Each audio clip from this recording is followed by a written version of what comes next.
বিশ্বাস করুন, আল্লাহ যদি কাউকে কিয়ামতে হিসাবের জন্য ধরেন, জাহান্নাম ছাড়া কোনো উপায় নেই। হিসাবের জন্য যদি আল্লাহ তার কোনো বান্দাকে ধরেন, জাহান্নাম ছাড়া কোনো উপায় নেই। সেই জন্য আল্লাহর কাছে এই দোয়া করতে হবে, আল্লাহ পাক তুমি আমার হিসাব নিবা না, আমাকে ক্ষমা করে দিও। তুমি যদি কিয়ামতের দিন আমাকে প্রশ্ন করো যে যৌবন কাটাইছো কোন পথে, আমি তো যৌবন তোমার পথ রাখি নেই,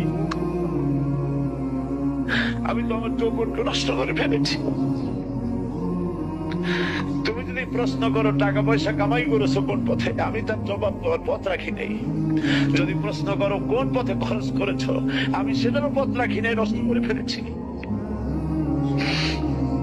তুমি আমাকে ক্ষমা করে দাও।